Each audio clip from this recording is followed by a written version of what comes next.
Mahatratra atao anatin'ny 20 andro sisa hanaovana ny fivoriana ara-potoana voalohan'ny fandanina ny volavolan-dalàna mikasika ny teti-bolam-panjakanana sy mpanitsina taona 2024. Miisa 7 ireo tolo-dalàna vaovao efa tonga any amin'ny anteny miram-pirenena izay mbola mila atolotra ny governemanta.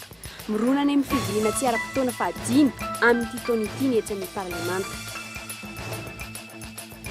Na dia tombalina hatrany amin'ny $500 aza ny vidin'ireo andramena hatrany amin'ny 5,400 labolabola sarina any ivelany. Mijanona tsy ambaratelo ny paikady raisin'ny fanjakana amin'ny fanaovana tolo-bidy na ny famerenana tanindrazan'ireo bolabolan'andramena voageza any Kenya, Singapour, Sri Lanka ireo hatreto ampiaro ny lalàna hoy ny Alliance Fargasy. Misy 200 mahery ireo taratasy ny fiarakodia efa nitazonina mampiasa plaky tsy manara-dalàna hatramin'izao. Mampisy savorivory ny fananana plaky fotsy aloha sy mavo aoriana. Mitony fampiarana ny lalàna hoy ny polisy pirenena. Manofo lasa Cristiano Ronaldo sa Lionel Messi, azakazaka hafakely, azakazaka lavitrezaka miaraka amin'ny baolina kitra takana. Nandritry ny ora 3 sy 30 minitra no nitondrana ny baolina. Miantsy priny izay vatrany.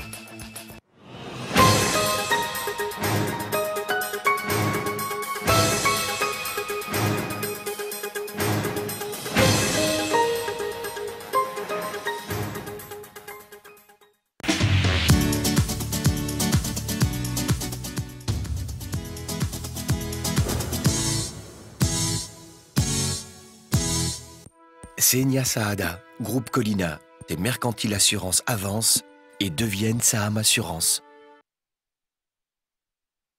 1, 2, 3.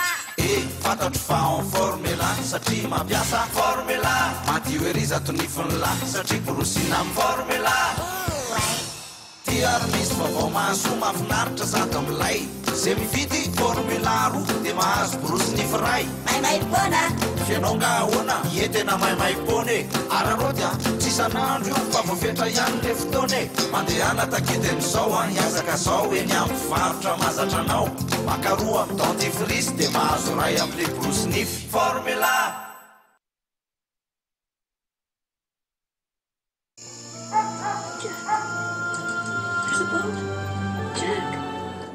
Avec Philips, entrez dans un monde de rire, de frissons, d'émotions, de sensations. Vivez le grand spectacle de la Coupe du Monde avec la série 9000 de Philips, la Smart TV à écran 65 pouces Smart, LED Ultra HD. CIDEF, une garantie de qualité. Le Club Assac me présente le 8e rallye Zamaï 20, les 20, 21, 22 juin à Antsirabé. Podium géant devant la gare avec Big MG. Stéphanie. Animation DJ. Coupe du Monde diffusée sur écran géant. 3 jours de fête exceptionnelle autour du rallye Zamaï 20. Partenaire Karmali Shop, Ejextra, Hôtel des Termes, Groupe Gaston. Sponsor officiel Zamaï 20. 8e rallye Zamaï 20, Zamalagassi.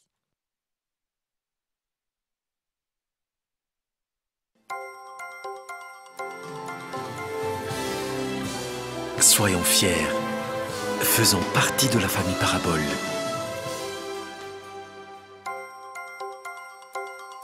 Parabole Madagascar, la télé comme je l'aime. Tongolo voatetika, miavaka kotomila, paty, ampio sardine Annie.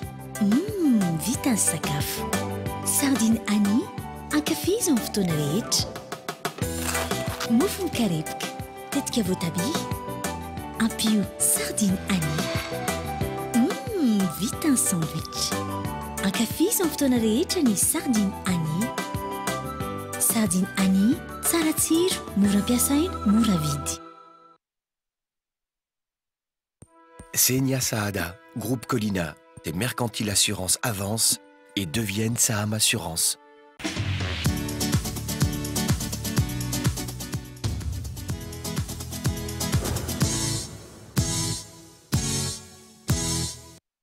Dia mbola falitafaraka aminao ny sampana fampalalam avao amin'ity takariva ity miarapa tompoko kilasy tompoko vavy no manasanao ampanajana anaraka ny vaovao hatramin'ny farany.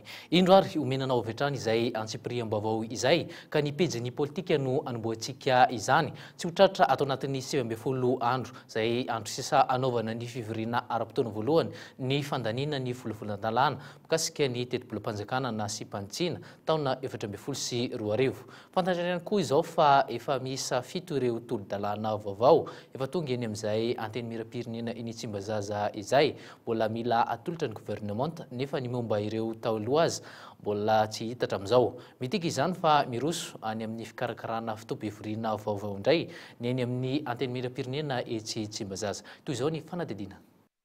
Osanatrive tsy hisy na dia volavolan-dalàna na iray aza ho lany eny anivon'ny anteny miram-pirenena. Ny azo antoka aloha raha ny zava-misy hatreto tsy maintsy hisy indray ny fivoriana tsy ara-potoana fahadimy amin'ity taona ity mialoha ny fivoriana ara-potoana amin'ny volana Oktobra. Lany tamin'ny resaka tombotsoa sy ny fandrafetana ny rafitra anatiny ity androm-panjakana ity ny fotoana. Tsy mbola misy totosa ny fametrahana ny vondrona parlementera, rafitra farany tokony apetraka ao Tsimbazaza. Mbola banga ny toerana roa any solombam-bahoaka eny amin'ny fitsarana avy momba lalam-panorenana. Tsy mbola misy ny 17 avy amin'ny mpanohitra. Tsy hita soritra eny Tsimbazaza ny tetebolam-panjakana taona 2024 tokony nasimpanivana. Tsy ho lazaina intsony ireo rijan-dalàna maro toko ho fampandehanan-draharaha-pirenena amin'ny ankapobeny. Manoloana izany, marobe ireo varomangatsika navelan'ireo solombavambahoaka izay angatahan'izy ireo fivoriana tsy ara-potoana vaovao. Fa momba ny loi de finance angamba mety tsy tratra mihitsy satria tsy ampy le fotoana, tsy mety extra indray 12 andro idirana ao anatin'izay zavatra izay. Mahakasika ny fanateterahana ny fifidianana kominaly ka saina ho totosaina eto amintsika amin'ity taona ity raha ny vaovao azo avy amin'ny loharanom-baovao akaiky ny gouvernement dia efa nandalo ny filakevitry ny ministra ny volavolan-dalàna mikasika ny fifidianana ary ho tonga tsy ho ela eny amin'ny anteny miram-pirenena. Amin'ny sabotsy izao farafatarany ny feim-potoana farany tokony ametrahana ity volavolan-dalàna mikasika ny fifidianana ity raha tiana hanan-kery. Nanamafy izany ny sekretera jeneraly ny fiadidina ny Repoblika. Ka ny volavolan-dalàna ange raha ny fahafantarako azy aloha hatreto dia efa mipasita amin'ny conseil de gouvernement ary efa miakatra ny amin'ny conseil des ministres ka efa atao daholo izany izay rehetra tokony atao mba andehanan'ilay izy. Misy ifandraisany amin'ny fitsidiam-paritany matetika ataon'ny filoham-pirenena ve ity resaka volavolan-dalàna mikasika ny fifidianana ity? Eny fa mandritra ny fitsidiam-paritany no manangana ny fototry ny hery vaovao ho an'ny Madagasikara ny filoham-pirenena. Ry ihany koa androany fa isy ny fanovana sy ny fanendrena PDS vaovao sy lehibe ny faritra vaovao ka isan'ny hosoloana tsikelikely ireo miaramila mitana izany andraikitra izany. Fa 7 taona nazahoana ny fahaleovan-tena, 4 krizy 4 ary fanangoana-panjakana miaramila tsy latsaky ny 5. Ireo no taremarika mampalahelo momba ny raharaha politika ny fandimy teto amin'ny firenena hatramin'izay. Ankoatra ny taremarika momba ny fantrana izay mianika ny 2.9 malagasy ankehitriny. Voatontonona hatrany ny mpitandro ny filaminana ary tafiditra amin'ny resaka politika hatrany izy ireo. Nivoatra tamin'ny colloque natao tetsy Anosy androany fa diso ihany koa ny fandraisan'ny malagasy ny lalàna mifehy ny fitandrona ny filaminana izay araha avy hatrany ny andindininy. 27 sy 700 fitondrana miaramila. Raika amin'ny 70 sy 700 fa nisorana ny mpitandro ny filaminana tamin'ny fitondram-panjakana. 7 etsy bahoaka, voasokajy ho fanonganam-panjakana. Tafiditra trany amin'ny tantara-pirenena sy ny krizy nitiaviny ny mpitandro ny filaminana malagasy ary saika voatondro molotra hatrany ho isan'ny mpandray anjara fototra amin'izany. Nilaza nefa ny mpahay lalàna iray izay isan'ny nanatrika ity colloque ity fa ny lalàna no niova ny fandraisana azy. Le lehibe ny tafika zany raha ny tokony ho izy koa dia hoe fahafahana manome baika andehiady any avelany hoe ordre d'engagement sur un théâtre extérieur. Zay le tena dikan'io. Jereo hoe ny Amerikana hoe Barack Obama commandeur in chef, commandant en chef. Diso manome baika rehefa andeha jereo François Hollande andeha hiditra hiady rehefa ny malisy ohatrany natafika dia zay le izy zay fa tsy hoe baika amin'izay lafin'izay zany tokony voafetra amin'izay le izy fa tsy hoe atao fitaovan'ny filohan'ny repoblika mitafika. Ny zava-misy anefa hatramin'izay tsy mitsaha mitombo ny isan'ny mpitandro ny filaminana miakatra grady rehefa miova ny fitondrana. isan'ny firenena be jeneraly indrindra isika eto Madagasikara ary tsy mifanaraka amin'ny isan'ny miaramila fehezana ny be galona. Raha toka 30 isa-taona no isan'ny voaray ao anatin'ny tafika talohan'ny 570 sy 700 arivo ankehitriny efa mahatratra 50 sy 200 arivo isa-taona izany. Ny vanim-potoana tetezamita farany teo no tena nisian'ny fampiakarana grady betsaka indrindra. Na dia eo aza nefa ny lalàna izay milaza fa afaka manao politika ny mpitandro ny filaminana saingy miala amin'ny maha-mpitandro ny filaminana azy amin'ny fotoana voafetra dia tsy voafehy ihany izay fitsaban'ny mpanao politika amin'ny tafika malagasy izay. Donc la solution pour que les militaires retournent aux casernes est à mon sens de réfléchir sur un concept de défense, d'avoir une loi de programmation militaire et de faire cette réforme du secteur de la sécurité. Donc les militaires doivent être dévolus aux tâches militaires et laisser donc les politiques s'occuper donc de tout ce qui concerne la politique. Vao tsy ela akory zao no nahinona resaka fanonganam-panjakana. Fantatra raha ny loharanom-baovao fa jeneraly maromaro no ao ambadika izany. Jeneraly sy kolonel voalaza fa akaiky ny filohan'ny tetezamita teo aloha izy ireo ary efa nohinoina teny amin'ny lehibeny avy. Raha ny toedra raha misy aloha hatreto dia sarotsarotra no ananan'ny Madagasikara tafika mahaleo tena, tsy miditra sy tsy hidiran'ny sehatra politika noho ny tsy fisian'ny fahavononan'ny mpitondra. Andrasana rahampitso noho izany ny hevitra ivoaka amin'ity koloky ity.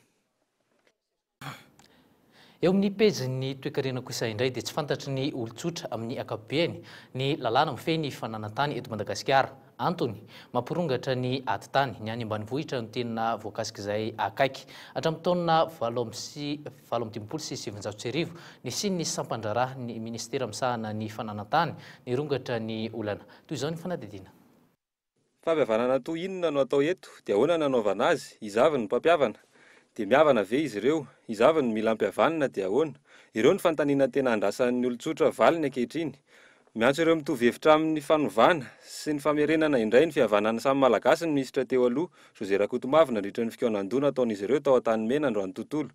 Ny fitambarana no hery ahafahana manery ny mpitondra natateraka marina ny zavatra takin'ny vahoaka. Ka zay zany nahatonga anay joza ary miatra no namana rehetrarehetra mitovy hevitra mba hiaraka foana zany anoy an'le ezaka karazana pression zany atongavatsika amin'le tanjona tiantsika atongava. Tsy voazao no nisy ny resaka fampihavanana, saingy nijanona teo ambony latabatra izany.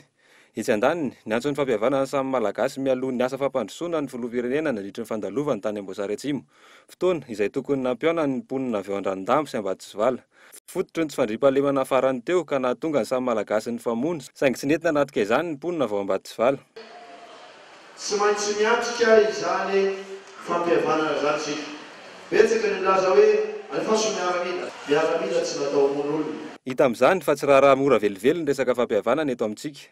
Ao ny mihevitra fa ny fandaminana sy ny fitsinjarana araka ny tokony ho izy ny tombotsoa ara-tsosialy sy ny ara-toe-karena manerana ny nosy ny atombohan'ny fampihavana-pirenena. Manaraka ho azy avy eo ny fiankekeloka, ny fifamelana, ny famitsoran-keloka izay resaka politika. Efa voasoratra tao anaty tondrozotra ny tokony nanatanterahana ny fampihavana-pirenena. Natsangana tamin'izany ny FFM na ny filakevitra ny fampihavanana samy malagasy. Ny fandiniana ny resaka amnistia no asa mivaingana hita fa efa notaterahan'izy ireo hatreto. Tato anatin'ny roa andro moa zao dia karazana fikaonan-doha roa samihafa momba ny fampihavana-pirenena no nisy teto an-drenivohitra araka iny fanadidina izay narahantsika iny. Fa tsy fantatry ny olon-tsotra amin'ny ankapobeny ny lalàna mifehy ny fananantany ka indro raha navy hatrany ny fanadidina mahakasika izay nanaraka akaiky ny izay koloky izay dia tsy anosy ny mpanao gazety eto amin'ny kolo momba ny fananantany. Adi-tany etsy fandravana trano ereo. Ny roapolo isan-jato ny tany eto Madagasikara ihany anefa no mbola misy fanorenana raha nitatitry ny sampan-draharaha misahana ny fananantany. Ny zava-misy nolovaina tamin'ny ray aman-dreniny laza fa tompon'ny tany ny akamaroan'ny tany ankehitriny. Io ihany koa ny tsy fisian'ny fepetra fa ampahafantarana ny lalàna tamin'ny vahoaka taorian'ny sy ny lalàna izay hatramin'ny taona 2015 sy 700 arivo nisian'ny sampan-draharaha-mpanjakana manokana misahana izany. Akoatra izay, nararotin'ny mpanao politika teto Madagasikara ny tsy fisian'ny fifanohizam-pahefana. Zava-dehibe anefa ny fisoratan'ny olona ny taniny amin'ny anarany raha ny fanazavana noho ny fitombon'ny mponina. Le lova azon'le olona tamin'ny razambeny eo amin'ny toerana totsika hoe tsy azo ny anaovana trano satria ilain'ny fanjakana sy ohatran'izany. Dia eo le olana no mety hiteraka. Kanefa kosa raha mafisina amin'ny taratasy le izy dia amiko ilaina ny fanananao atota taratasy mazava mikasika ny taninao na ohatra zany ane raha ohatra zay manao fitsirina karalovanao dia automatique ianao mahazo an'ilay certificat ary tsisy tokony tsy asiana olana raha ohatra mazava tsara fa mpandovy ianao. Tsy mifanaraka amin'ny zava-misy eny anivon'ny fiarahamonina intsony ankehitriny ny politika momba ny fitantanana ny fananantany. Efa nisy ny fanavaozana izay lalàna izay, efa nisy ihany koa ny fanavaozana ny fananantany amin'ny ankapobeny tamin'ny 2015, zava-misy anefa mbola misesilany ihany ny ady tany. Maromaro ny hevitra izay nivoatra nandritra ny atrikasa anatsarana ny politika ankapobeny fananantany. Ny fametrahana ny fahefana amin'ny ampahany eny anivon'ny collectivité zany hoe eny anivon'ny vondrom-bahoaka tsinjaram-pahefana tamin'ny alalan'ny fametrahana amin'ny BIF.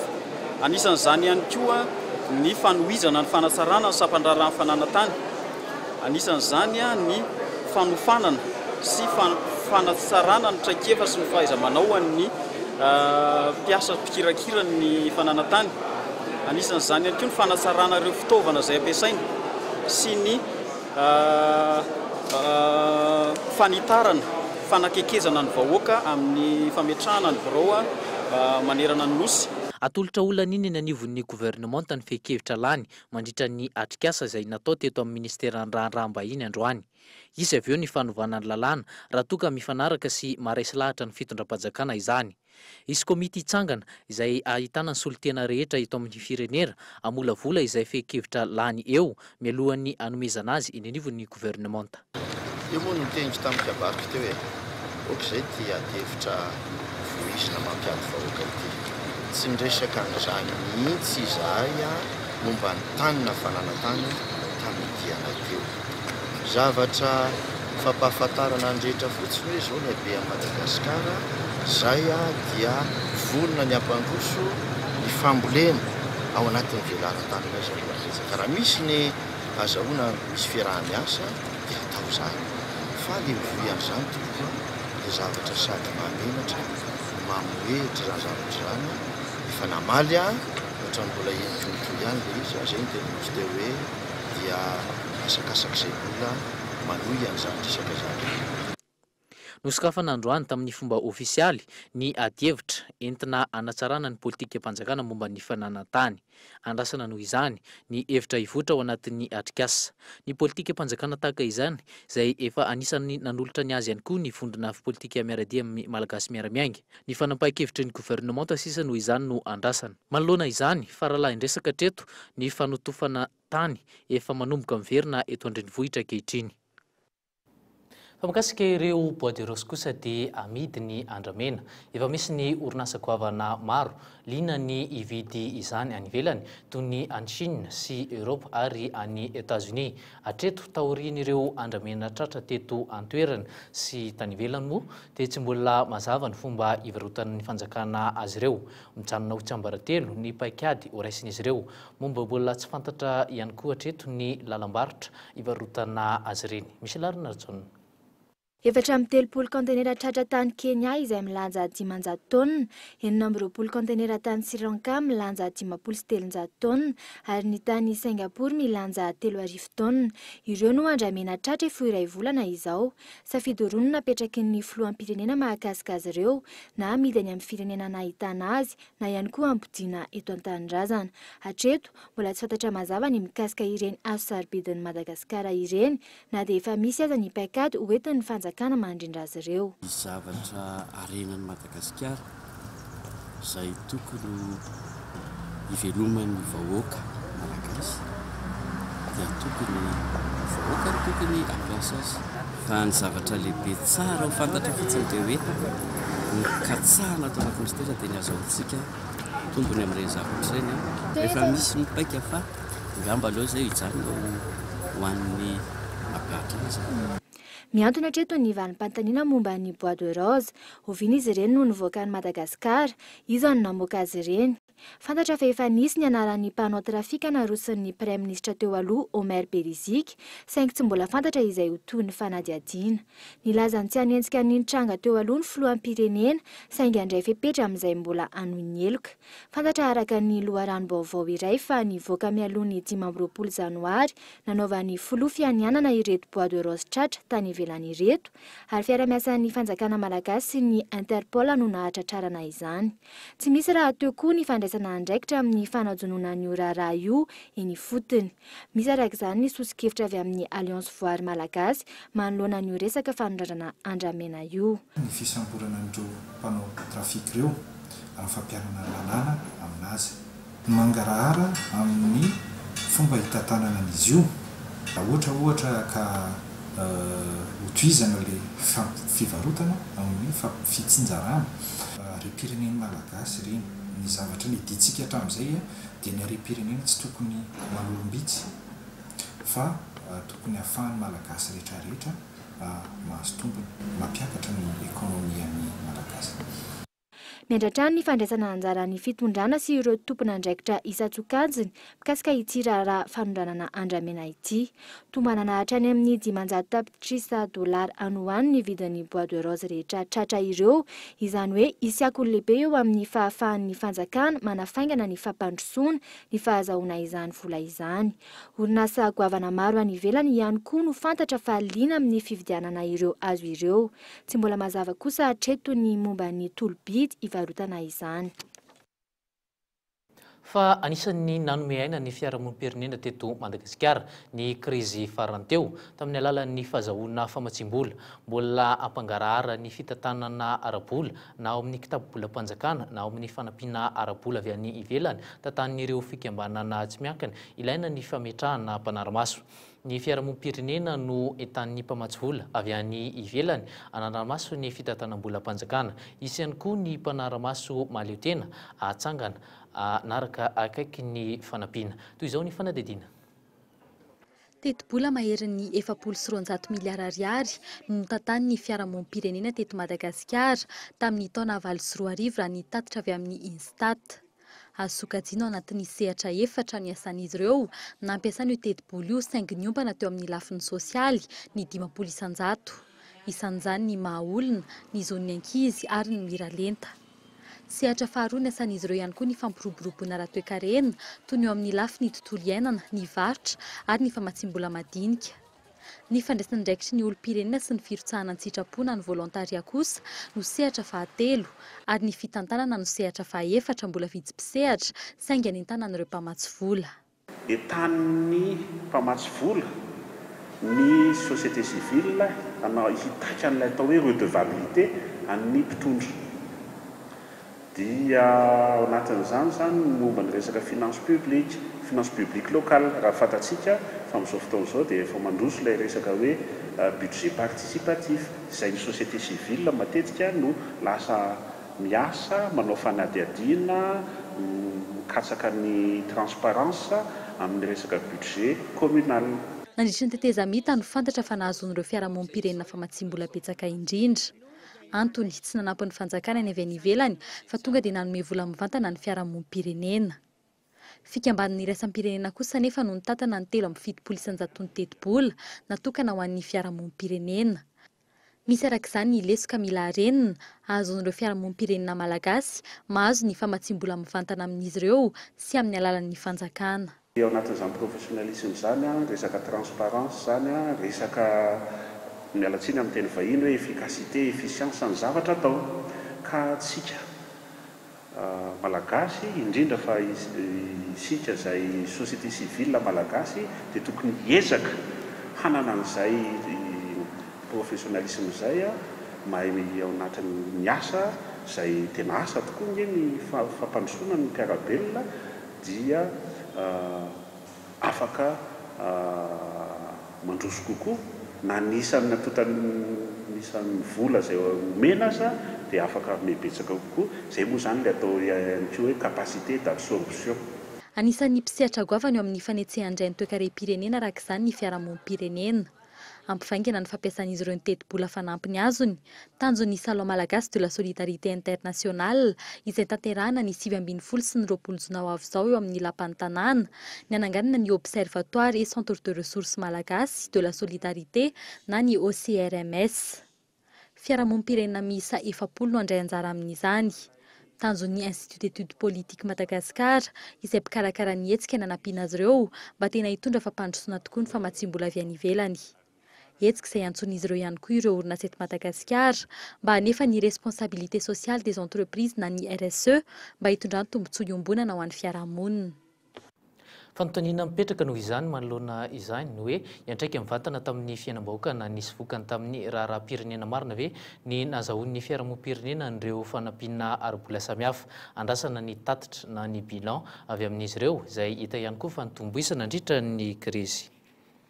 Eo amin'ny pejy ny fitaterana kosa indray 700 tapitrisa dolara anamboarana autoroute, 200 tapitrisa dolara isan-taona anamboarana ny lalam-pirenena rehetra eto Madagasikara. Ireo no vola avy amin'ny mpamatsy vola hoenty miasa eto amintsika momba ny lalana. Ho an'ny eto Antananarivo efa simba sy tery ny lalana, tsy mbola ao anatin'ny roa taona nefa ny vahaolana ialana amin'ny embouteillage hoy ny nambaran'ny ministry ny asa vaventy androany tamin'ny fiaonany tamin'ireo mpamatsy vola tetsy amin'ny Carleton Anosy. Na izany aza nefa efa vonina amin'ny famatsim-bola hatrany amin'ny 700 sy 300 tapitrisa dolara ireo firenena vahiny ireo. Sorakotondrina no mitatitra ny vaovao. Fitoanana etsy fitoanana roa, tsy maraina, tsy atoandro, tsy hariva eto Antananarivo fa tsy maintsy ahitana fitoanana avokoa. Isan'ny antony voalohany mahatonga izany ny tsy fahampiany lalana amin'ireo toerana be mpandeha eto Andrenivohitra. Isan'ny olana lehibe amin'ny fifamoivoizana eto Andrenivohitra ny fitoanana fiara. Isan'ny antony izany ny tsy fahampian'ireo lalana mivoaka na miditra Andrenivohitra. Raha ohatra amin'izany mivoaka makany Atsimondrano izay tsy misy afa-tsy ny tetezana pasika, ity ariny sy ny tetezana eo amin'ny zato no lalana mivoakany. Ny fanalalahana ireo lalana, ny fanamboarana lalana vaovao manodidina Andrenivohitra, ireo no isan'ny vahaolana voalohany ialana amin'ny fitoanana. Tafiditra ao anatin'ny tetikasa Grand Tana izay anatsarana ny fifamoivoizana eto Andrenivohitra ny fanamboarana autoroute. Karazany telo ny autoroute amboarin'ny fanjakana.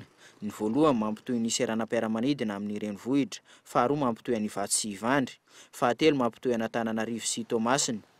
Ny roa voalohany atao eto Antananarivo mitety bidy 700 tapitrisa dolara, ny fahatelo kosa mitety bidy 300 tapitrisa dolara. Voalohany aloha miala ny Vato makatia Iavoloha misy autoroute ho avy eo zao rapitso le mpamatsy vola tokony hamatsy vola ny autoroute io Exim Bank fa mbola anatina étude kely avy eto makany Toamasina adiny telo raha tomobile madinika raha mandeha mafy anao adiny roa sasany anao dia efa tonga ny Toamasina. Ny aloha mbola tsy afaka miteny fa tokony hoe manomboka afaka roa taona fa le lalina sasany efa vita étude efa misy financement reny tokony manomboka amin'ny taona ho avy. Vola mitetina 200 tapitrisa dolara isan-taona no ilaina amin'ny fanamboarana ireo lalam-pirenena rehetra manerana ny nosy. Tsy tafiditra ao anatin'izany ny tetezana. Voakasika izany ny lalam-pirenena, eo ihany koa ny lalana eo anivon'ny tanan-dehibe. Taorian'ny fihaonana tamin'ireo mpamatsy vola nanambara ny fahavononana izy ireo. Une longue expérience en matière d'infrastructure. Mazava ho azy, ny AFD dia efa mananatra kifa amin'ny resaka fotodrafitrasa sy ny fanamboaran-dalana. Ireo orinasa frantsay ihany koa dia efa manana ny lazana eto Madagasikara na ny ivelany. Manana teknisianina ambony amin'izany dia efa eto Madagasikara izy ireo. Izahay dia efa vonona amin'ny fampandrosoana aingana. Dans les starting blocks pour avancer très rapidement. Isan'ireo lalam-pirenena ilaina fikojakojana ny fanamboarana ny RN2, ny RN7, ny RN4, ny RN44. Izy ireo izay isan'ny miantoka ny fampandrosoana rahateo-karena na amin'ny resaka vokatra na amin'ny fizahan-tany eto Madagasikara. Eo amin'izay pejy ny fitaterana izay hatrany dia efa mahery ny 500 sy 700 ireo taratasin'ny fiara no voatazony anivon'ny polisy taorian'ny hetsika momba ny takelaka misy ny laharan'ny fiara hatramin'ny androany hariva. Hetsika izay somary niteraka savorivory teto amin'ny mpitatitra azafady sy ireo mpitandron'ny filaminana tao anatin'ny roa herinandro nanaovana ny fanentanana tsy ampiasana ankoatran'ny plaky manara-dalàna. Mbola maro araka izany ireo fiara tazana mivezivezy miaraka amin'ireny takelaka ireny. Sorokotondrina hatrany. Miteraka korotana eo amin'ireo tompona fiarakodia ny mikasika ilay lalàna mikasika ny takelaka tokony hisy ny laharan'ny fiara. Raha ny fanapahana na ny arete laharana 270 sy 1000 sy ny didim-pitondrana laharana 270 tsipika 730 tamin'ny 13 martsa 277 andinin'ny fahatelo. Mainty ny lokon'ny tokotanin'ny takelaka ary fotsy ny lokon'ny soratra. Fantatra ihany koa anefa fa azo ekena raha mahazo alalana avy amin'ny tompona andraikitra ireo takelaka fotsy amin'ny laharan'ny fiara eo aloha sy ny mavo any aoriana raha nambaran'ireo teknisianina mpitsara fiarakodia. Ny fon'le plaque, ny fony dia noir, mainty. ny soratra kosa dia blanc na fotsy. Izay zany no plaky azo ekena amin'ny resaka fiarakodia. Raha resana ihany koa misy resabeta hoe ny plaky mavomavo sy ny fotsifotsy. Ny plaky mavomavo sy ny fotsifotsy topo dia voateny ao anatin'le lalàna ihany koa hoe arrêté 1181 tamin'ny 3 avril 71. Voalaza mazava tsara amin'ny lalàna io ihany koa fa tsy ekena ny endrika sary soratra hafa rehetra eo amin'ny takelaka misy laharana ankoatr'ireo tarehimarika 4 sy litera 2 na 3, ny laharana mivongana ka misy ny sisiny relefa tae amin'ny biseau. Raha tsy ahivina, efa omaly no nanomboka nanasazy ireo fiara tsy manara-dalàna. Hatreto aloha 540 ariary la mandeha aloha amin'ny fiara iray tsy manara-dalàna. Mazava ny fanazavana avy amin'ny pôlisy, ny takelaka manana tokotany mainty sy soratra fotsy ihany no ekena. Na eny amin'ny fitohanan'ny fiarakodia, na eny amin'ny fitohanan'ny fiarakodia, na eny amin'ny fitohanan'ny fiarakodia, na eny amin'ny toerana anaovan'izy ireo fizavana sy fanaraha-maso, dia afaka manakana sy maka ny papen'ny fiara tsy manaraka an'io fepetra io ny pôlisy-pirenena. Na izany aza, mazava fa mila fanazavana mahitsy sy ombonana avy amin'ireo tompon'andraikitra rehetra isan'ambaratonga n'ity resaka plaque d'immatriculation ity. Fa hitodika eo amin'ny pejin'ny sosialy kosa indray isika, raha somary nangina kely tato anatin'ny ray volana sy tapany izay, niverina indray ny olana eo amin'ny resaka fanotofana tany ankehitriny. Velotaraina fa tsy misy atoriana ireo mponina manodidina, mbola tsy nisokatra ary voararan'ny lalàna nefa izy ireny hatramin'izao fotoana izao. Gaëtan Andretsalavo. Resaka tsy mety vita hatreto ny olana mikasika ny fanotofana tany Antsokosoko amin'ny 7 ora alina hatramin'ny 2 ora maraina. Ora fitaomana tany Antsokosoko eto an-drenivohitra anaovana ramble ireo. Vato, tany, fasika sy ny maro hafa ary fiara vaventy sarety no fitaovana fampiasa amin'izany. Vokatry ny tabataba ateraky n'ireo amin'ny alina, mitaraina ireo mponina manodidina. Miverina indray fanotofana tany amin'ny alina hoy izy ireo ka mila fandraisana andraikitra avy amin'ny mpitondra fanjakana.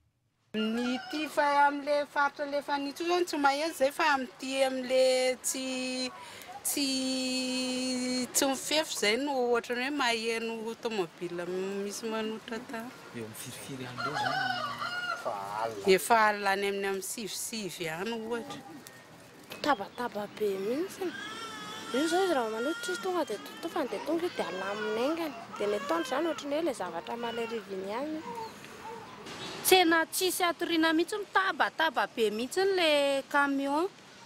Dia izay zany mba anaovanay fitarainana konkoa hoe raha mbola amitoy ilay izy tokony mba jerevana akaiky. Ankilany, eny amin'ny faritra iva no tena ahitana ireo fanotofana tany tsy nahazon-dalana ireo. Isan'izany ny eto Korondrano, ato anatin'ny komina Antananarivo renivohitra. Manafimafy ny hodifitry ny rano araka izany ny mponina rehefa tonga ny fahavaratra. Tsy ampy intsony hoy izy ireo ny lakan-drano. Tsetsina ny sasany, vetivety monja dia miakatra ny rano.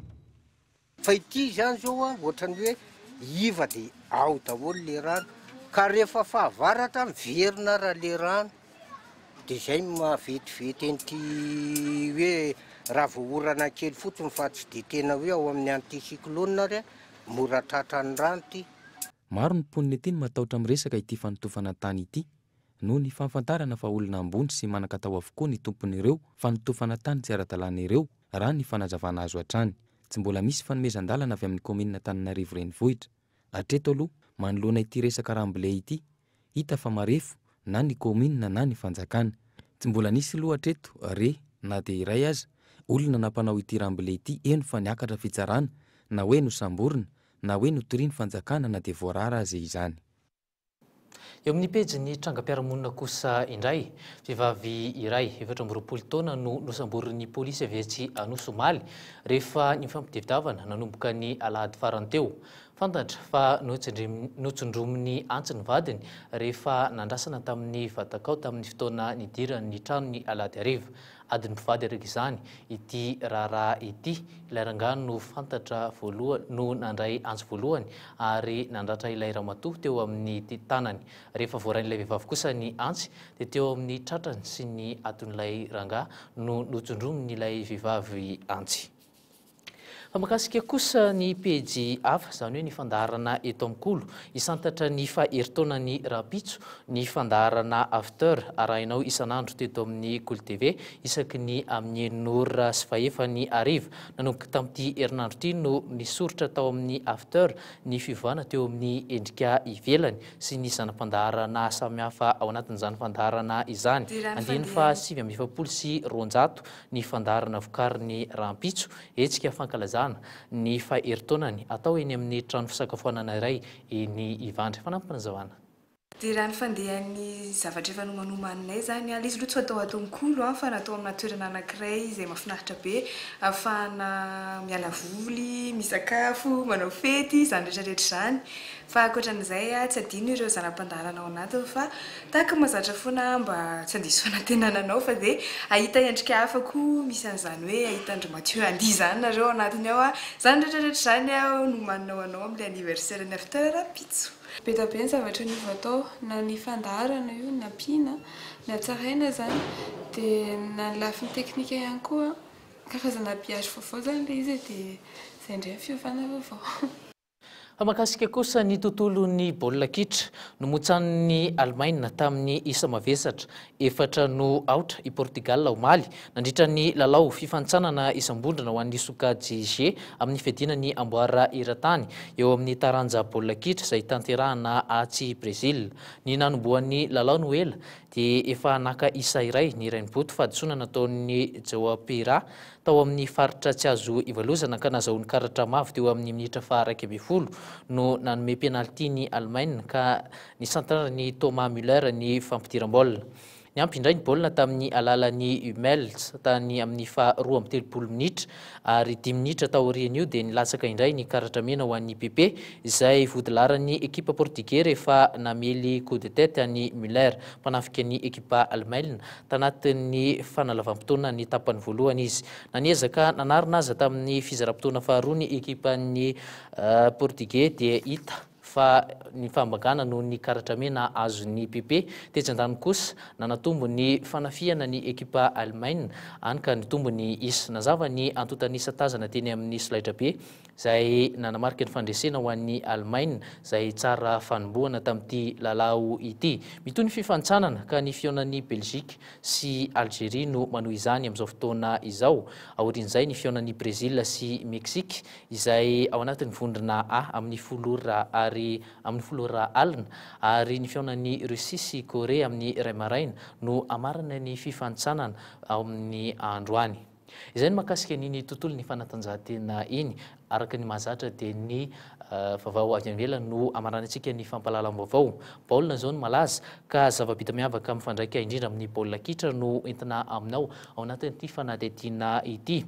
Tsy ballon d'or akory fa azakazaka lavitrezaka izay sady mandaka baolina zava-bita miavaka voarakitra ao anatin'ny bokin'ny Guinness ny andindininy. Kitra ny visin'ny mondial 426 tsy kely tsy lehibe samba teo lasa manam-pahaizana amin'ny fandakana baolina sy ny fahaizana milalao azy ambony kianja. Toy ity ranamana iray ity nanao izany ho fanamby idirana ao anatin'ny bokin'ny Guinness. Azakazaka hafakely, azakazaka lavitrezaka miaraka amin'ny baolina kitra dakana. Nandritra ny ora 3 sy 30 minitra no nitondrany baolina. Afaka atao tsara ny toy izao, saingy mila fianarana manokana amin'ny fandakana baolina mba tsy atorovana ny tongotra ka tsy ahafahana mamindra avy eo. Isan'izany ny fahaizana mamadibadika ny baolina amin'ny tongotra vy sy havanana. Hatramin'ny farany, notazominy hatrany ireo teknika sy ny pitsopitsony sy anarinan'ny baolina mpandehanana. Neken'ny ekipan'ny Guinness zava-bita miavaka ity fanamby nataony teratany danois ity. Topilasy tompoko vavy mifarina sady ny fampahalalam-baovao amin'ity takariva ity aza tonoina nefa ny manaraka ny fandaharana alalino sy ny tanànantsika aorian'izao fampahalalam-baovao amin'ny fiteny malagasy izao. Ny tena kosa topilasy tompoko vavy dia mametraka ny mandram-piona mandrapitafa ho an'ny rampitso indray filma tompoko.